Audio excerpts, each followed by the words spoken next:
Hey, how are you doing today? I'll be speaking about the career path that I'm going to, which is coaching.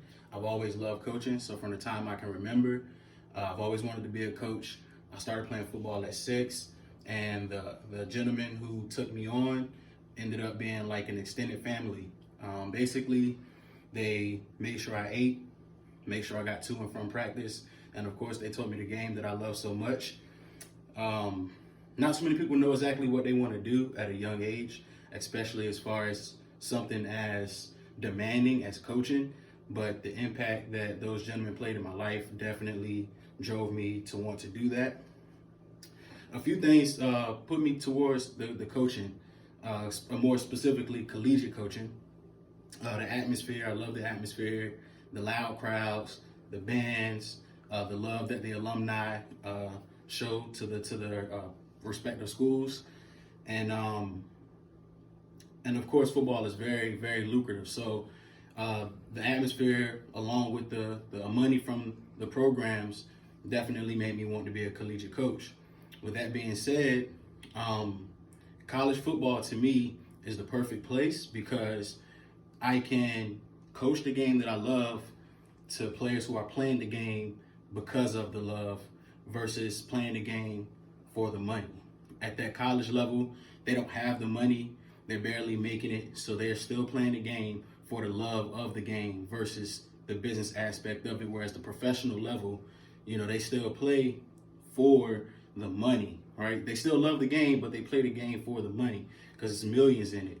At the collegiate level, yes, the coaches get paid, but depending on where you are, you may not make as much. So it definitely makes a big deal. Excuse me. So according to ncsasports.org, there are over 900 collegiate football programs in America.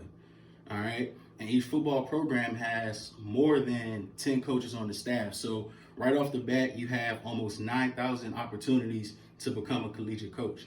All right. With that being said, there are constant job openings. According to CBS Sports, just this past year, there were 22 new hires at the collegiate level, to include ODU, as far as hiring new coaches. With each new head coach hire, there's also a new staff hire. Each coach wants to bring in their own staff.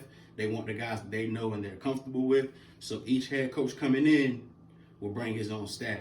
So those 22 new coaching hires could end up being 220 different hires across the board, and that is just in Division I football. That is not including Division II, Division III, NCJAA, JUCO college and things of that sort. So, only the only thing required for coaching is a bachelor's degree. All right, most programs want you to have a master's, but it is not required. All you need is a bachelor's. It doesn't matter in what field. As long as you have a bachelor's degree, you are qualified to be a collegiate coach. Also, with that being said, experience, right? Obviously, you're not just going to hire a guy with a degree who's coming off the street and wanting to coach college football. So you got to definitely take that into accountability, experience. Obviously, some coaches, there's no specific amount of experience. Some coaches come in with more than the others. Some coaches never even coach at the collegiate level and go straight to the pros. So it all depends. Excuse me. Early on, you don't make much money. Mainly you'll be making around $32,000 a year on average, according to thebestschools.org. That includes head coaches down to the last man that average. So it kind of, is not realistic. However, the highest paid coaches in college football last year made an average of more than $7 million. The highest paid head coaches, that is the top 7 head coaches in the nation combined, and they made an average of more than $7 million, with the highest paid coach making over $9 million a year. So it's very lucrative. The responsibilities of a coach they're very vague, right? It's a lot of different responsibilities, and aside from teaching the game and calling plays, you have to make sure that athletes are doing what they're supposed to do on and off the field, in the classroom, at home, to be successful at that next level. All right. So it's more than just teaching X's and O's. And you definitely have to be a student of the game, right? You have to be a student of the game. Sports are always evolving.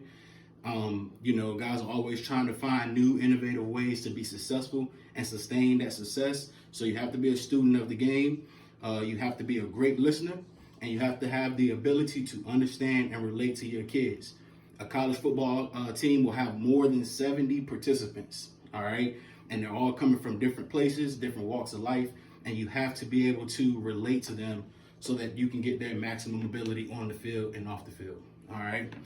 The advantages of being a college football coach is that, you get to impact lives. People who can't see you, people who can see you. People you don't see, and people you do see, you impact their lives so much. The disadvantages of that, however, is you're away from your family, right? It's a lot of time that goes into it. And, whether you're recruiting or at an away game, it's time away from family. So it can be a bit of a burden. So in conclusion, my career path is coaching. I love coaching. It's lucrative. I love the college atmosphere, and I can impact lives. Thank you.